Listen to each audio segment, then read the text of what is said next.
حضرت داتا نجوری رحمۃ اللہ علیہ نے ایک بادشاہ کا ذکر کیا.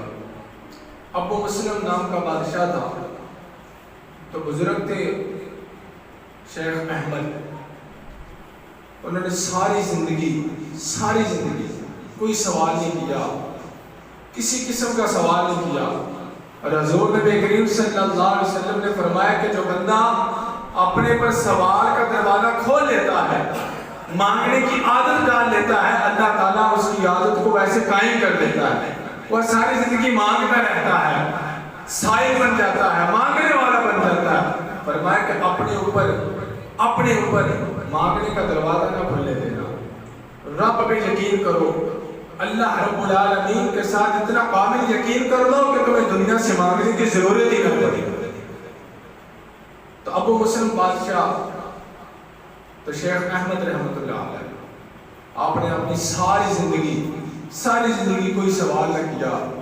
وقت آیا آپ کو قید کر دیا گیا, جیل میں ڈال دیا. لوگوں نے الزام لگا دیا, بہتان لگا دیا. جب بہتان لگا آپ کو جیل میں ڈالا گیا. تو ابو مسلم بادشاہ نے شیخ احمد رحمۃ اللہ علیہ کو آپ کو جیل میں ڈال دیا. لوگوں نے کہا حضور آپ اپنی صفائی پیش کریں, آپ بے گناہ ہیں. آپ نے فرمایا کہ ساری زندگی دنیا داری کے سامنے سوال نہیں کیا, ساری زندگی دنیا سے مانگا نہیں, اور ساری زندگی دنیا سے کچھ نہیں کہا.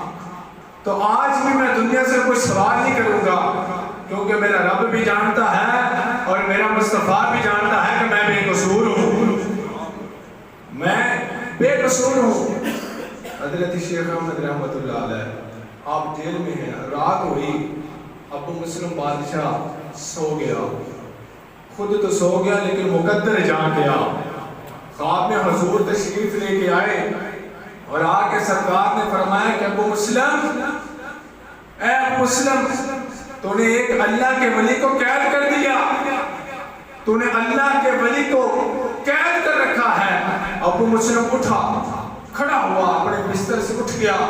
کسی خدام کو نہیں کہا, کسی جیل والے سپاہی کو نہیں کہا, خود جا کے دروازہ کھولا. اور دروازہ کھول کے آپ سے کہتا ہے کہ آپ آزاد ہیں, جا سکتے ہیں. مجھے پتہ چل گیا ہے کہ آپ بے قصور ہیں. جب آپ جانے لگے تو ابو مسلم بادشاہ نے پیچھے سے آواز دی, اور آواز دے کے کہتا ہے کہ حضرت مجھے پتہ ہے آپ بے قصور ہیں, آپ بہت بڑے شیخ ہیں, بڑے فقیر ہیں, لیکن اگر زندگی میں مجھ سے کوئی کام پڑے, کوئی میرے لائق ہو تو مجھے یاد ضرور کیجیے گا. آپ نے فرمایا کہ ابو مسلم بادشاہ تجھے اب بھی سمجھ نہیں آئی, ساری زندگی میں نے دنیا دار سے کوئی سوال نہیں کیا, ساری زندگی کچھ نہیں مانگا, حتیٰ کہ اب بھی میں نے دنیا داری کے سامنے سوال نہیں کیا. تجھے پھر بھی سمجھ نہیں آئی, جس کے لیے رات کو آ کے خود مصطفیٰ تجھے اٹھا کے کہے کہ تو نے اللہ کے ولی کو قید کر رکھا ہے, وہ پھر دنیا داری سے سوال کرے گا. تجھے اب بھی سمجھ نہیں آئی کہ جس کے لیے خود حضور آ جائے اور آ کے کہیں کہ تو نے اللہ کے ولی کو قید کر رکھا ہے, وہ پھر بھی دنیا داری سے سوال کرے گا. تو اللہ کے جو نیک بندے ہوتے ہیں ان کو کسی کا خوف نہیں ہوتا, ان کی راہبری, ان کی گواہی دینے کے لیے میرے رب کی ذات اور میرے مصطفیٰ کی ذات موجود ہوتی ہے. اللہ کے نیک بندے.